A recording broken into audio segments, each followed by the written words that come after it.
आप देख रहे हैं प्रेस कॉन्फ्रेंस दिबांग के साथ। इस प्रेस कॉन्फ्रेंस में मेहमान से पूछा जाएगा हर जरूरी सवाल। नमस्कार, प्रेस कॉन्फ्रेंस में आपका स्वागत है। मैं हूं दिबांग। प्रेस कॉन्फ्रेंस में आज मेरे साथ वरिष्ठ पत्रकारों का पैनल। कोई फिल्म होती तो हमारे आज के खास मेहमान अंत में शर्तिया विजेता होते, लेकिन ये उत्तर प्रदेश की जमीनी राजनीति है जिसमें वो पैराशूट से उतार दिए गए हैं।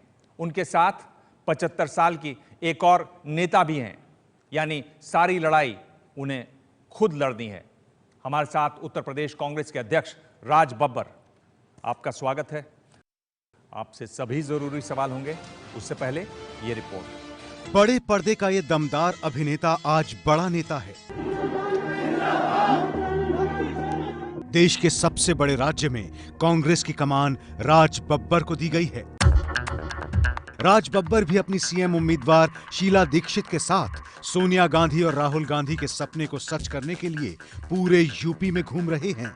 आगरा यूनिवर्सिटी से ग्रेजुएशन करने के बाद राज बब्बर ने दिल्ली में नेशनल स्कूल ऑफ ड्रामा से अभिनय की पढ़ाई की और एक ऐसे अभिनेता बने जिन्होंने हीरो और विलन दोनों ही तरह के रोल्स में अपना सिक्का जमाया। राज बब्बर ने साल 1989 में जन मोर्चा से जुड़कर राजनीति की शुरुआत की थी। बाद में राज बब्बर मुलायम सिंह की समाजवादी पार्टी में शामिल हो गए।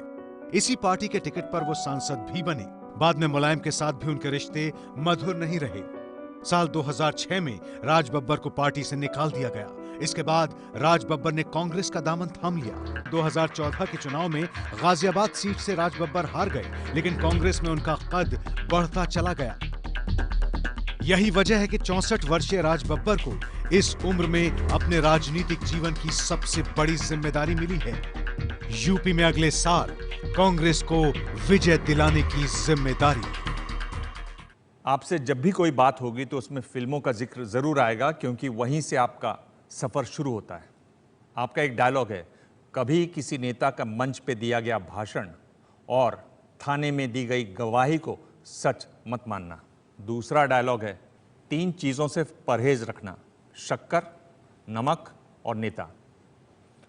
और फिर आप नेता बन गए।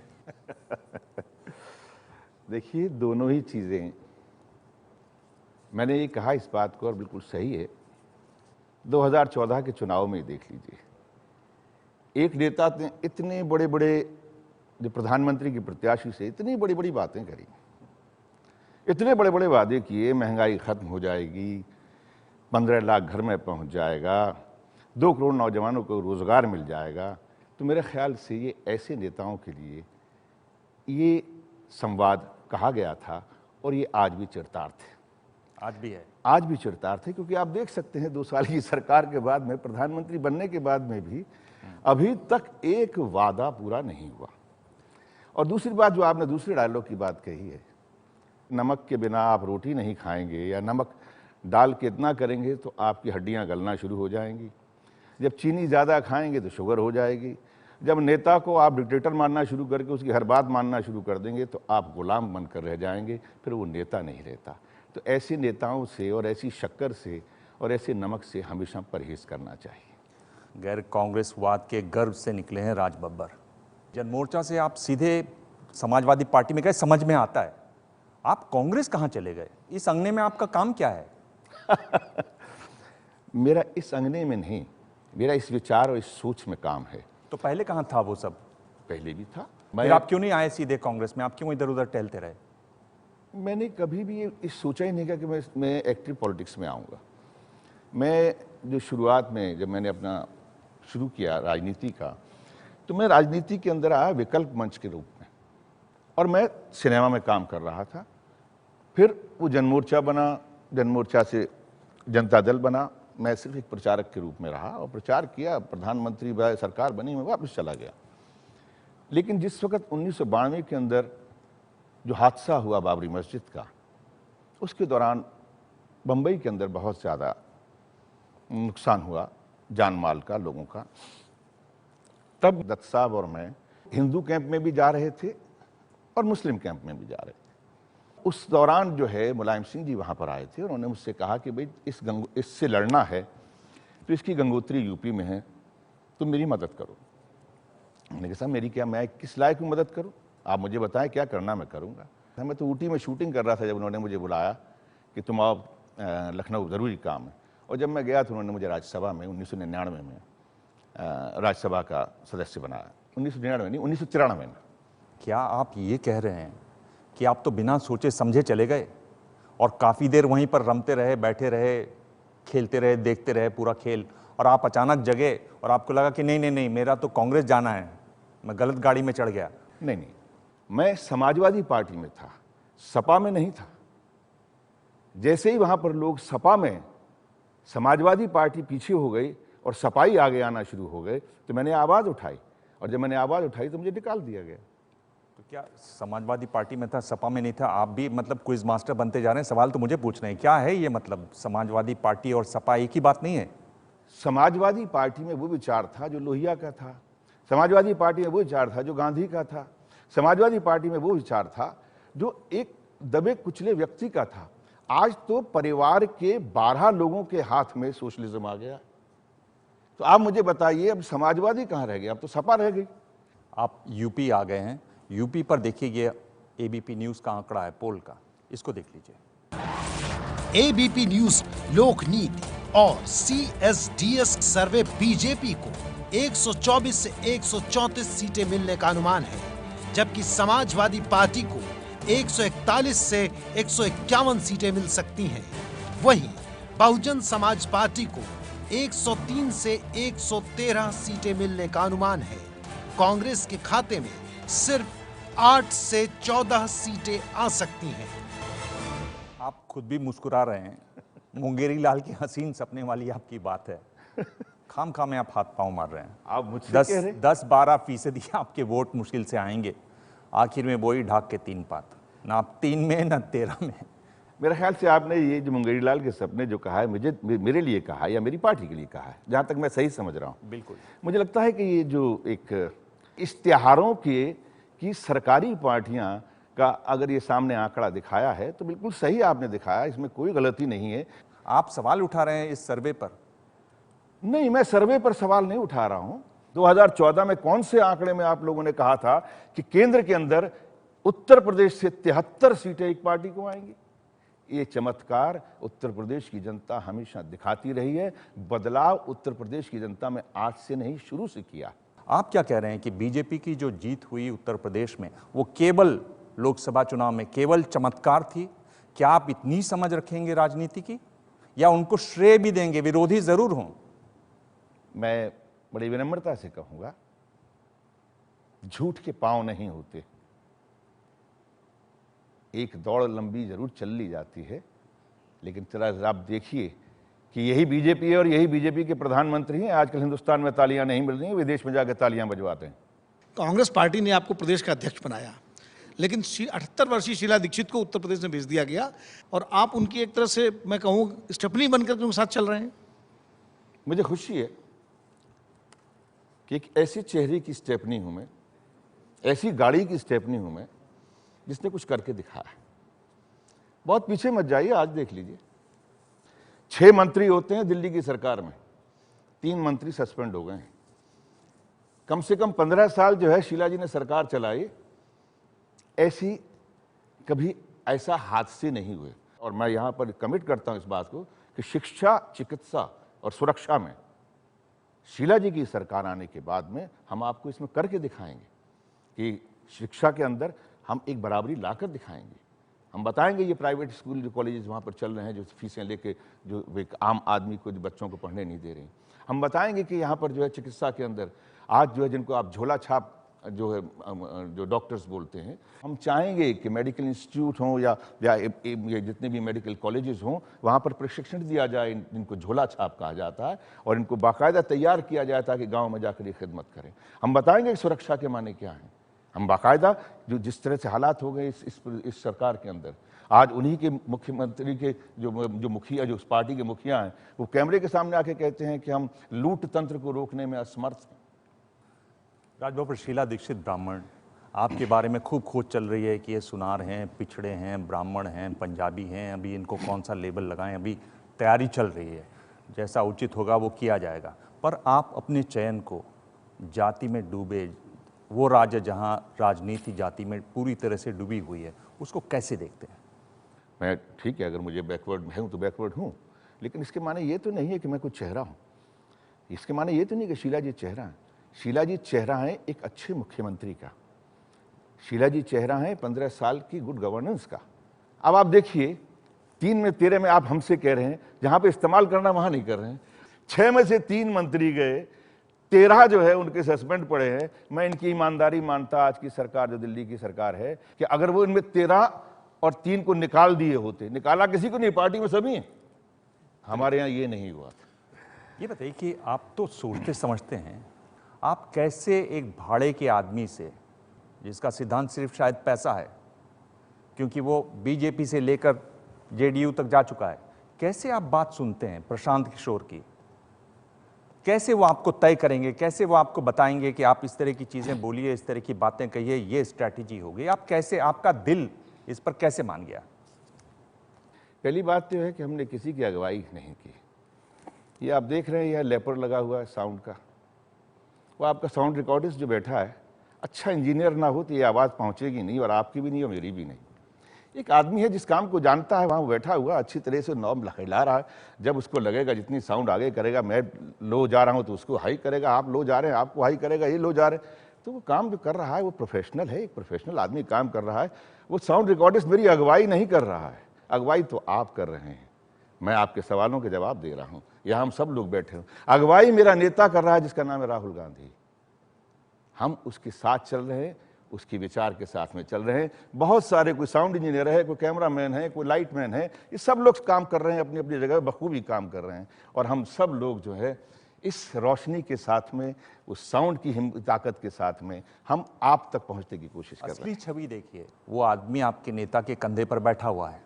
वो कह रहा है कि चुनिए एक पिछड़ा, चुनिए एक ब्राह्मण, चुनिए एक मुस्लिम, तभी इस राज में नैया पार लगेगी।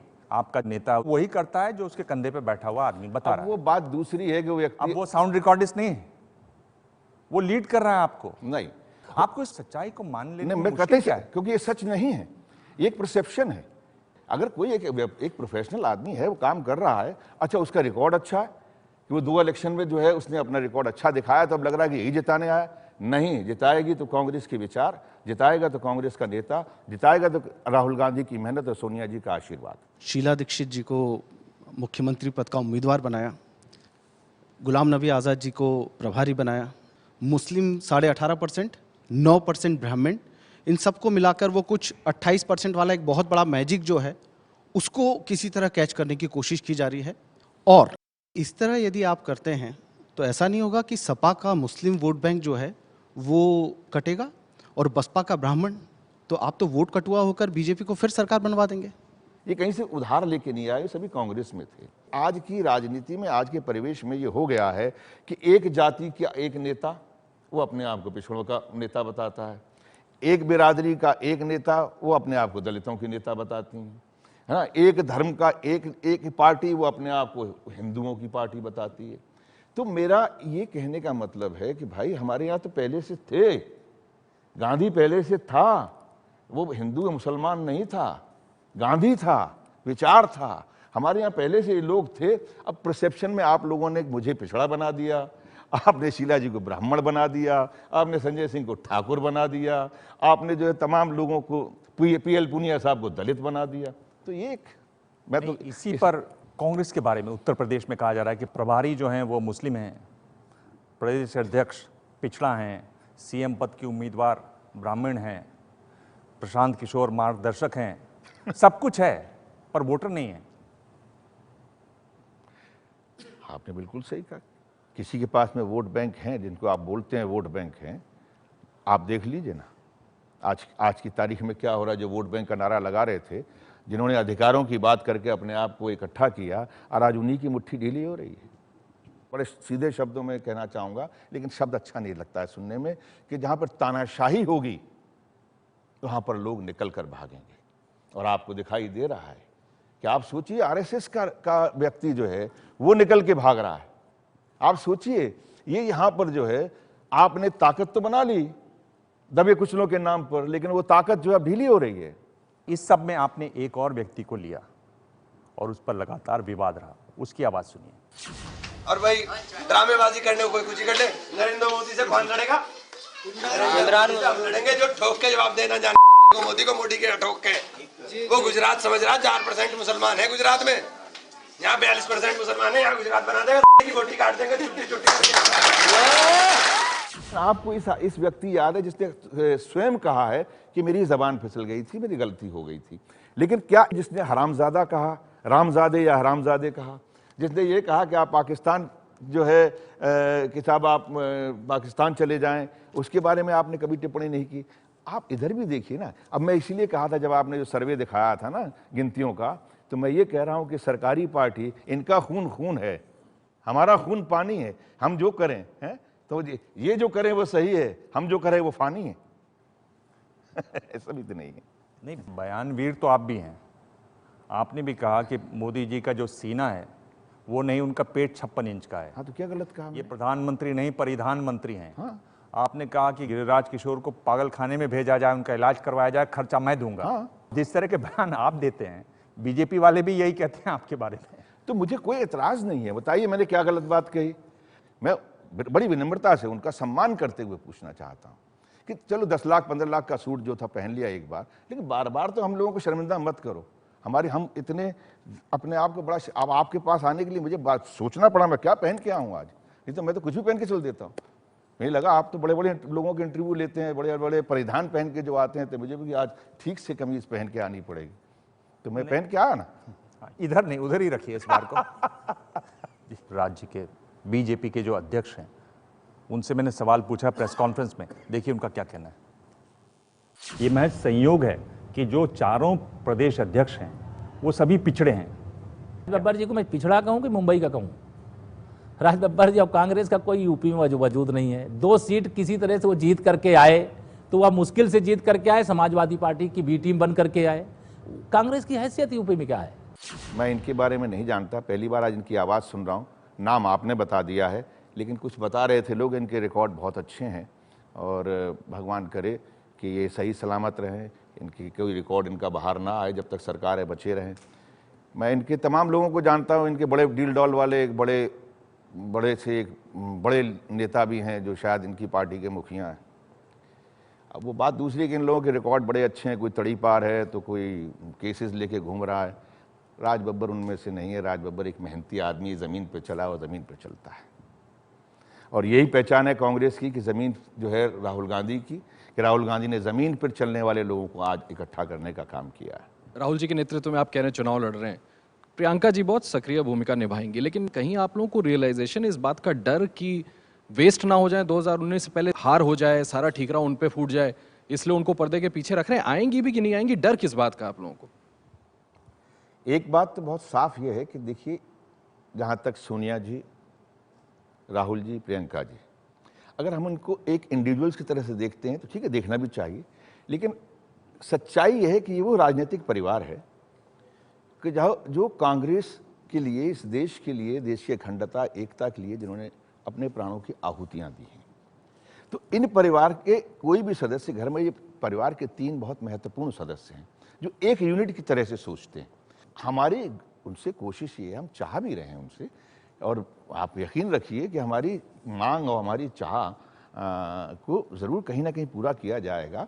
लेकिन अब ये सोचना तो उनका काम है, कब आना चाहते हैं। भाई परिवार की उनकी भी जिम्मेदारियां हैं, सब कुछ देख के, और फिर परिवार में हालात जो हैं उसको देख के किस दिन आएंगे। लेकिन ये यकीनी तौर पर मैं कह सकता हूं कि वो ज़रूर जो है, और हमेशा वो आई हैं कि जब जब फ़िरका परस्त ताकतों के खिलाफ लड़ने की बात हुई है, उन्होंने अपना मजबूती के साथ में उन्हें अपनी आवाज़ उठाई है, और हमें उनकी आवाज़ की ज़रूरत है और आज भी उठाएंगे। पर राज बब्बर, अगर आप प्रियंका गांधी की इतनी ज़ोरदार मांग कर रहे हैं तो एक बात तो साफ हो जाती है कि आपको वंशवाद में विश्वास है। बड़ी बात ये भी तो है कि अगर प्रियंका पर आप इतना जोर दे रहे हैं, मतलब कहीं ना कहीं आप मान रहे हैं कि बार बार कांग्रेस की लुटिया डुबाने के बाद अब टाइम आ गया है कि राहुल गांधी कुछ और ढूंढें, प्रियंका गांधी आ रही हैं। ये भी तो एक बात आती है इसमें। परिवार का फर्ज ये होता है कि जब भी कोई बात होती है, परिवार के अंदर जो सक्षम जिस काम के लिए होता है वो निकलता है। तो इसमें कौन बड़ा कौन छोटे की बात नहीं है। हम चाहते हैं कि परिवार के और भी बहुत सारे ऐसे लोग हैं जो कांग्रेस पार्टी के लिए जहाँ भी लाभ मिल सकता है उस लाभ को लें, और परिवार के लोगों से हम क्यों ना लाभ लें। भाई इस परिवार ने बलिदान दिए हैं, इस परिवार की अपना एक पृष्ठभूमि है, और तो हम चाहेंगे, क्यों नहीं चाहेंगे प्रियंका जी आए। आप कैसे कह सकते हैं एक आदमी पीछे हो जाएगा दूसरा आदमी आगे हो जाएगा। राहुल गांधी जी और सोनिया गांधी जी जो जहाँ जो मुद्दा आते हैं, लोगों के जुड़ा हुआ मुद्दा आते हैं, उसमें बात क्यों नहीं करते? एक लाइनर वन लाइनर से क्या काम होगा? लोगों को कैसे समझ में आएगा? पेट्रोल प्राइसेस आपको पता है जितने पिछले सरकार के टाइम में कितना बड़ा मुद्दा होता थे, लेकिन आपकी नेताएं इस मुद्दे में, ये जो लोगों से जुड़े हुए मुद्दे में क्यों बात आगे खुल के क्यों नहीं बोलते? देखिए, मेरे ये नहीं लगता कि आपने ये कहा कि जो लोगों से जुड़ा हुए मुद्दे से नहीं बोलते हैं। ज़मीन का मुद्दा क्या लोगों से जुड़ा हुआ मुद्दा नहीं है? महंगाई का मुद्दा क्या लोगों से जुड़ा हुआ मुद्दा नहीं है? पेट्रोल के बारे में, जिसमें डीजल के बारे में जो आपने बात की है, संसद के प्लेटफॉर्म पर ये तमाम बातें राहुल जी ने बार बार कही हैं। अभी ये बात आप सही कह रही हैं कि भाई सड़क पर आकर आंदोलन करके क्यों नहीं कहते हैं। आप इंतज़ार कीजिए, जब वक्त आता है तो राहुल गांधी स्वयं इस बात को करते हैं। और राहुल गांधी सिर्फ छोटी बात नहीं करते हैं, जब भी राहुल गांधी बात करते हैं तो बहुत बड़े सवाल खड़े करते हैं। राहुल गांधी बड़े मुद्दों पर बोलते दिखाई नहीं देते हैं। राहुल गांधी एक तरीके से पार्ट टाइम पॉलिटिशियन हैं। कभी कभी आ जाते हैं, मूड आ जाता है, जग जाते हैं, बोल जाते हैं, वरना पता नहीं रहता कहाँ चले जाते हैं, महीनों गायब रह जाते हैं, किसी को नहीं पता। मीडिया में कयास लग रहा है। कांग्रेस वाले भी बेचारे हिचकिचा रहे हैं, बोले आ जाएंगे जब उनको आना होगा। जो आदमी वक्त पर खड़ा हो वो नेता होता है, और नेता वो होता है जो नेतृत्व करे। फर्क राहुल गांधी में ये है कि राहुल गांधी खेत में किसान के पास में जाता है और प्रधानमंत्री विदेश जाता है। इसका जवाब आपने कहा ना, पार्ट टाइम। कौन पार्ट टाइम कर रहा है? देश चलाने वाला पार्ट टाइम कर रहा है देश की बात को, देश में रह के, या देश का नेतृत्व करने के लिए देश के मुद्दों के बीच में खड़ा होने वाला, खेत में और किसान के बीच में जाने वाला ये नौजवान नेता जिसका नाम है राहुल गांधी, वो कर रहा है। ये नौजवान नेता आरएसएस पर बयान देता है, फिर उसके वकील उस पर सफाई देते हैं, फिर वो पीछे हटता हुआ नजर आता है, फिर वो दोबारा मुड़ जाता है। ये कैसा नौजवान नेता है? आरएसएस पे क्या बोला इन्होंने? सुप्रीम कोर्ट तक बात चलेगी या भिवंडी में मुकदमा चलेगा? राहुल गांधी ने बहुत साफ आज एक बहुत बड़ा सवाल खड़ा कर दिया है, और वो सवाल है कि हिंदू कौन है? हिंदू क्या वो है जो आखिरी सांस लेते वक्त, मरते वक्त जो हे राम कहता है, या हिंदू वो है जो हे राम कहने वाले को मारता है? यानी मोहनदास करमचंद गांधी जब मर रहे हैं, जब गोली उनके लगी है, तो आखिरी सांस में वो हे राम कह रहे हैं। राहुल गांधी उस हिंदू के साथ में खड़ा है जिसको हे राम कहा है, और वो जो उसके ऊपर जो केस मुकदमे चला रहे हैं, उसकी सोच के लोग, वो सोच के लोग, क्योंकि नाथूराम गौड़से एक नहीं है, व्यक्ति नहीं है, उसकी सोच है। वो कौन लोग हैं जो उसके साथ में खड़े होकर ये कहना चाहते हैं कि राहुल गांधी मुकदमा खड़ा? राहुल गांधी ने तो सवाल खड़ा किया, बड़ा सवाल खड़ा किया है कि हिंदू कौन है? हे राम कहने वाला हिंदू है या हे राम कहने वाले को मारने वाला हिंदू है? ये सवाल आज राहुल गांधी ने खड़ा किया। तो आरएसएस के साथ जो ये मुकदमेबाजी हो रही है, उसको आप यूपी में इस तरीके से पेश करना चाह रहे हैं? मैं तो नहीं ले रहा, ये तो वो लेंगे, हमें क्या जरूरत है? हम अपने, मेरा नेता बहुत सीधी बात करता है, वो ये नहीं सोचता। राहुल गांधी की सच्चाई इस बात में, आपने जिसको कहा part time, Rahul Gandhi part time नहीं है। बाय द वे, हमें उसने मंत्र दिया है कि आप कन्विक्शन के साथ में लोगों के साथ में कनेक्ट करो। हम कनेक्ट करना भूल गए हैं, और उसका असर हमें नजर आया। हमें लोगों ने कॉन्फिडेंस दिया, हमें कॉन्फिडेंस मिला लखनऊ की 29 तारीख की उस कार्यकर्ताओं की रैली में, हमें कॉन्फिडेंस मिला बनारस की सोनिया जी के उस यात्रा में। तो ये आज उस कॉन्फिडेंस का, उस कन्विक्शन और उस कनेक्ट का असर है। हम चले थे तो हमें लगता था कि हम क्या कहेंगे, और अब जब हम रैलियां कर रहे हैं तो हमें उसका जवाब मिल रहा है। अगला सवाल। उत्तर प्रदेश में आप अध्यक्ष हैं, उत्तराखंड में आप विस्थापित हैं, शीला जी सीएम का चेहरा हैं, दिल्ली में 15 साल से विस्थापित हैं, संजय सिंह जी कैंपेन कमेटी के चेयरमैन हैं, आसाम में विस्थापित हैं, और ये जितने विस्थापित जन हैं वो बस लेकर के चलते हैं, उत्तर प्रदेश की साइट सीइंग करते हैं, वापस आ जाते हैं। तो ये जो टूरिज्म पॉलिटिक्स जो चल रही है, ये टूरिज्म पॉलिटिक्स से कुछ निकलेगा क्या? आपको ऐसा लगता है? इसमें कोई दो राय नहीं है कि मेरी पहचान मेरे नाम की अगर मुझे किसी ने दी है तो महाराष्ट्र, मुंबई ने दी है। मैं वहाँ गया था, आज आया हूँ, अपने घर में आया हूँ। मैंने जब भी राजनीति की उत्तर प्रदेश में की है, और उस वक्त की है जब उत्तराखंड और उत्तर प्रदेश जो था वो एक था। मैं ये कहूँगा किस्मत कह लीजिएगा या देवभूमि का आशीर्वाद कह लीजिएगा कि आज मेरी पार्टी ने मुझ पर भरोसा किया है। आप लोगों की कोशिश मोटे तौर पर ये लग रही है कि दलित मुसलमान को जोड़ के वोट किया जाए, तो क्या बसपा से कोई तालमेल कर सकते हैं आप लोग? देखिए, मैं इस बात में मानता हूं, और मेरे नेता ने बड़ा साफ कहा है, राहुल जी ने, कि मांगो उससे जो देता है। जो खुद हाथ फैलाकर मांग रहा उससे क्या मांगना? अरे हम जनता से मांगे ना, या जनार्दन से मांगे? जनता से वो मांग कर जो अपनी ताकत बना रहे हैं। तो हम गठबंधन तो कर ही रहे हैं, हमने वादा किया हम गठबंधन करेंगे, लेकिन इस बार खुलकर हम निकल पड़े हैं, हम जनता से गठबंधन करेंगे। हेडलाइन, राज बब्बर ने कहा न मायावती से गठबंधन होगा, न समाजवादी पार्टी से गठबंधन होगा, ना बासपा से गठबंधन होगा, ना सपा से गठबंधन होगा। अब ना तो वहाँ बहुजन समाज पार्टी है और ना यहाँ समाजवादी पार्टी है, तो अब सपा से और बसपा से क्या गठबंधन? आपने कहा कि मायावती से आपका कोई प्लान नहीं है, कोई गठबंधन नहीं होगा, लेकिन जो कांग्रेस के दूसरे लीडरों से जो हमारी बातें हुई, उनका कहना था कि वो तैयार ही नहीं हो रही हैं जितनी सीटें हमें चाहिए। पिछले असेंबली इलेक्शन में कांग्रेस के 100 ऐसे कैंडिडेट्स हैं जिनको 25,000 से ज़्यादा वोट मिले थे। तो एक सजेशन ये भी आया कि क्यों ना हम कम से कम उस 100 सीटों के लिए ही हम मायावती के साथ हम गठबंधन करें, जो कि एक बहुत साइजेबल सीट होगी अगर ये तमाम 100 जीत गए अगले इलेक्शन में। तो ये एक आप एक्सप्लोर नहीं कर सकते? हमें जो चलाने वाला है वो हमारा नेतृत्व।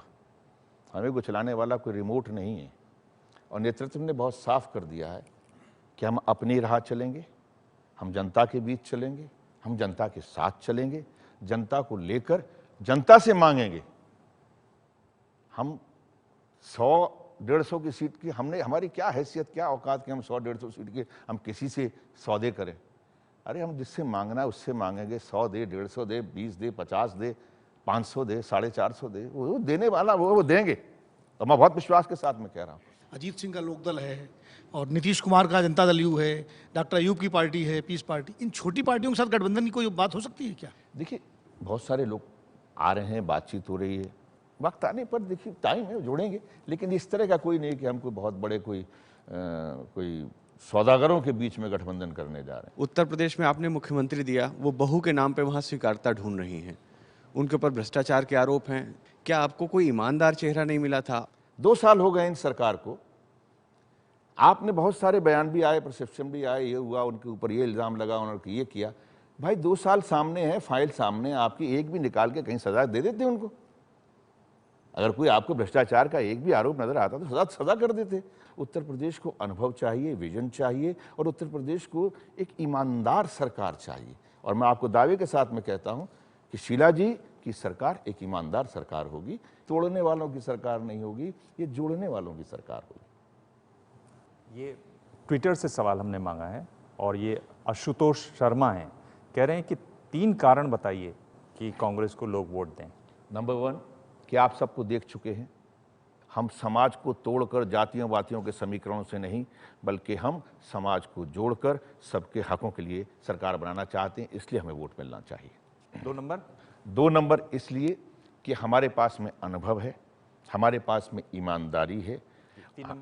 3 नंबर ये, हम क्योंकि विकास के लिए चलना चाहते हैं, हमारे लिए जो महत्वपूर्ण चीज़ें हैं वो है शिक्षा, वो तमाम जो चिकित्सा के जो साधन हैं जो गांव तक नहीं पहुंच पाए इतने होने के बावजूद भी हम वो पहुंचाना चाहते हैं, वो सुरक्षा के लेकर हम कटिबद्ध हैं, और हम वादा करते हैं कि प्रदेश के अंदर एक बेहतरीन सुरक्षा की व्यवस्था करेंगे। उत्तर प्रदेश में कांग्रेस के पास ना तो झंडा है और ना डंडा है, और वोटर भी नहीं जिससे आप मांगने की बात कर रहे हैं। ऐसी स्थिति में आप अपना भविष्य उत्तर प्रदेश विधानसभा चुनाव में क्या देख रहे हैं, और उसके लिए क्या रणनीति है आपकी? ये सच है, हमारे पास में डंडा नहीं, मगर हमारे पास में झंडे के वो रंग हैं और झंडा है, क्योंकि उस झंडे के रंग के पीछे एक सोच है, बलिदान है, उस झंडे के पीछे जो है त्याग है, उस झंडे के पीछे वो लोग हैं जिन्होंने एक देश को, प्रदेश को संवारने का संकल्प लिया था। तो हम चाह रहे हैं कि इस झंडे को बेहतरीन डंडे मिलें और डंडे वो हों जो इस झंडे के गौरव को, इस झंडे को लेकर आगे बढ़ें। हम तो निकले हैं, जैसे 2007 में लोगों ने वोट दिया है, 2012 में दिया है, 2014 में दिया है। आप देखिए इस बार भी वो चमत्कार करेगा। महान उत्तर प्रदेश की जनता इस बार चमत्कार करेगी और कांग्रेस की सरकार बनाएगी और हम कांग्रेस की सरकार बनाएंगे। जब ये आप चमत्कार शब्द बार बार इस्तेमाल करते हैं तो उससे साफ लगता है कि मैं कुछ नहीं कर सकता, मेरे नेता कुछ नहीं कर सकते, मेरे वर्कर कुछ नहीं कर सकते, मेरे वोटर कुछ नहीं कर सकते, पार्टी भगवान भरोसे है। मेरा चमत्कार के माने कोई देवी शक्ति नहीं है कि ऊपर से आ रही है। मैं इस बात को कह रहा हूं कि ये चमक है और लोग इस चमक का इस्तेमाल इसलिए करेंगे क्योंकि उन्होंने देख लिया है, उनके साथ में धोखा हुआ है। आपको यकीन नहीं हो रहा, आपके दिल्ली के अखबार कम दिखा रहे हैं, लेकिन आप प्रदेश के लोगों के बीच में जाइए, लोगों की नींदें हराम हो गई हैं। हम लोगों के बीच में पहुंच रहे हैं और लोगों के बीच में पहुंच के वो नजर आ रहा है और आपको नजर आएगा। दिल्ली में आप किसी को आपको नजर नहीं आता था, लेकिन आ गया ना। आप उसको चमत्कार कहेंगे, देवी शक्ति कहेंगे, नहीं, वो है, वो बैठा है, वो शख्स जो बैठा है ना नीचे, जिसके पास पहुंचना है, वो आखिरी पंक्ति में, उसके भरोसा चाहिए हमें, वो मिलेगा। बहुत लोगों से आपके बहुत अच्छे संबंध रहे होंगे। मुझे याद आता है सुब्रत राय, जिनके घर पे रह के आपने पहला चुनाव लड़ा था। कैसे संबंध है उनसे आपके? वो मेरे लिए उस वक्त भी आदरणीय थे, मेरे परिवार के हैं। आप कुछ भी कहिए, लोगों के लिए व्यवसायी हो सकते हैं, लोगों के लिए पैसा किया होगा। ना मैंने आज तक उनसे कोई टीवी सीरियल लिया उनके चैनल पे, ना मैंने उनके साथ में कोई फिल्म कराई, फाइनेंस कराई, ना मेरी प्रोडक्शन हाउस ने कुछ किया, लेकिन हमारा एक परिवार में थे, बड़ा भाई है तो है। ये दिग्विजय सिंह हैं। नरेंद्र मोदी जी के पहले के ज़माने के भाषण और आज के ज़माने में बहुत फ़र्क है। अब कहाँ तक सही है मैं तो नहीं जानता। परेश रावल जी ने उनको ट्रेनिंग दी है, कैसे बोला जाए, कैसा भाव दिखाया जाए, ऐसा परेश रावल जी ने ट्रेनिंग दी, मैं नहीं जानता।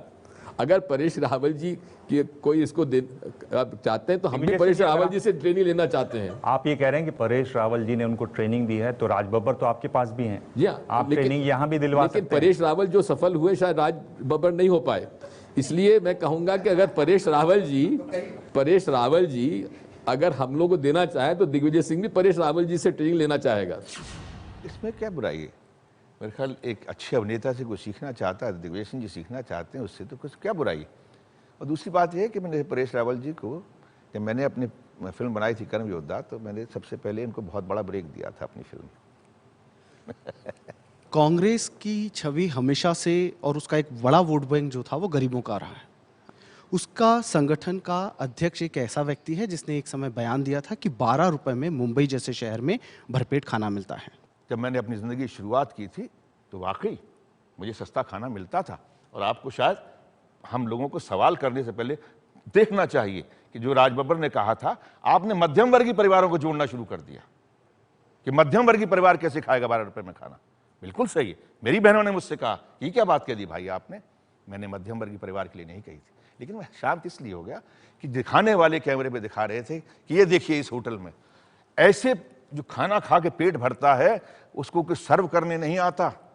दादर में अभी राज रसोई में 10 रुपए में खाना मिल रहा है। इसी को देखने के लिए जाइए तमिलनाडु के अंदर, कांग्रेस की सरकार नहीं है, जयललिता अपनी सरकार में अम्मा भोजन देती है, वो 5 रुपए में देती हैं। जाइए उड़ीसा, कांग्रेस की सरकार नहीं है, वहां 10 रुपए में खाना मिलता है। तो भाई मैंने तो 12 रुपए कहा था। मैंने ये बात जो कही थी, मैं वहां गलती क्या थी? मेरी गलती ये थी कि मैं आज भी खा सकता हूं। राज बब्बर आज नहीं खाता है खाना। राज बब्बर ने उस वक्त खाना खाया था जब स्ट्रगल करने के लिए निकला था। और आपने बयान वापस ले लिया था? ये मैंने इसलिए लिया था क्योंकि उसको मध्यम वर्गीय कैमरे में जो दिखाया जा रहा था वो रेस्टोरेंट दिखाए जा रहे थे, तो मुझे लगा कि मेरी बात को गलत तरीके से दिखा दिया गया है। अब मुझे इसकी सफाई नहीं देनी चाहिए, बल्कि जो लोग हर्ट हो रहे हैं, मुझे अपनी बात को वापस लेना चाहिए। और ये दौर रैपिड फायर, ये रैपिड फायर का दौर है। मैं आपसे 5 सवाल पूछूंगा, हर सवाल के साथ 2 ऑप्शन दूंगा, उनमें से आपको एक चुनना है। तीसरा ऑप्शन आपके पास है, आप कह सकते हैं पास, यानी आप जवाब नहीं देना चाहते। और 5 में से 3 सवालों के जवाब आप सही देते हैं तो ये गिफ्ट है आपके लिए एबीपी न्यूज़ की तरफ से। बेहतर सर। तैयार हैं आप? जी।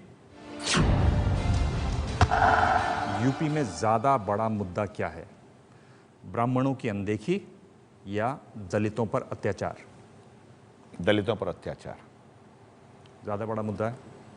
दूसरा सवाल, 27 साल से यूपी में कांग्रेस बुरी तरह से हार रही है। इसकी ज़्यादा बड़ी वजह आपको क्या लगती है कि पार्टी में नेता ज़्यादा हैं, कार्यकर्ता कम हैं, या कांग्रेस जनता की नब्ज को पकड़ नहीं पा रही है? हम लोगों के बीच में पहुंच नहीं पाए और हमें गलती का खमियाजा हमें भुगतना पड़ा। और आज नब्ज नहीं पकड़ पा रहे हैं आप कह रहे हैं? यस, हम कहीं ना कहीं गलत थे। हमने संपर्क करना, हमने उनकी नब्ज को कह ले आप, या उनको टटोलने के लिए छूना पड़ता है, हमने छूना बंद कर दिया। तीसरा सवाल, प्रियंका गांधी के सक्रिय राजनीति में न आने की आप वजह इन दो में से क्या मानते हैं? उससे राहुल गांधी का कद घटेगा? दूसरा, रॉबर्ट वाड्रा पर जो आरोप लगे हैं उसकी वजह से वो राजनीति में नहीं आ रही हैं। दोनों सवाल ही जो हैं इस तरह से किए गए हैं कि उन सवालों के जवाब जो हाँ या ना में, वो हमेशा उसका एक मकसद डिफरेंट है। और मैं आपकी इस मामले में काबिलियत को दाद देता हूँ, लेकिन मैं आपसे ये कहना चाहता हूँ कि आपके दोनों सवाल जो हैं, उस सवाल में अगर कोई महत्वपूर्ण परिवार का कोई महत्वपूर्ण शख्स, उसके ऊपर जिम्मेदारी है, उसके ऊपर जिम्मेदारी वो एक पत्नी है। अगर पति के ऊपर आज तक कोई आरोप साबित नहीं हुआ, लेकिन अगर कोई ऐसी बात होती है तो उसकी जिम्मेदारी वो लेती है, क्यों ना ले? ये रैपिड फायर है और इसमें मैं आपको ऑप्शन दे रहा हूँ दो, उनमें से आपको एक चुनना है। और अगर आपको दो ऑप्शन समझ में नहीं आ रहे हैं तो तीसरा रास्ता है कि आप कह दें पास। कि सवालों की जो भाषा है, मैं उससे सहमत नहीं हूँ। आप जो चाहें कर लें। पास? मैं आप जो चाहें कर लें। आपने सवाल छोड़ दिया है एक। चलिए, दो सवाल और हैं, उनमें से एक जवाब देंगे तब आपको ये गिफ्ट मिलेगा। मैं लेके जाऊंगा।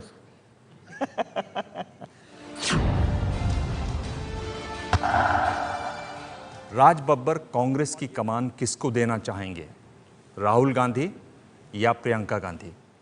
राहुल गांधी कमान संभाले हैं, वही संभालेंगे। और इस बात को तय कर लिया है पूरी पार्टी ने, और पूरी कांग्रेस पार्टी ने उनको उपाध्यक्ष बनाया है, और आज की तारीख में बहुत साफ नजर आ रहा है। अगला सवाल, कांग्रेस को यूपी में किस पर ज्यादा भरोसा है, राहुल गांधी के दौरों पर या प्रशांत किशोर के फॉर्मूले पर? राहुल गांधी। फॉर्मूला किसी का नहीं है। राहुल गांधी के उन विचारों को लेकर आगे चलने के लिए वो तमाम प्रोफेशनल्स, कांग्रेस की सोच को लेकर चलने वाले वो तमाम प्रोफेशनल्स, सबको साथ लेकर राहुल गांधी चाहते हैं कि एक बेहतरीन तरीके से हम कांग्रेस को लोगों तक पहुंचाने का काम करें। चलिए, 5 में से आपने 4 जवाब दे दिए। मैं आपका बहुत आभारी हूं कि आप मुझे ये दे रहे हैं। बताइए। शुक्रिया, हैवी वजनी। प्रेस कॉन्फ्रेंस में आज इतना ही। सोमवार रात 9 बजे मेरे साथ देखिए जनमन।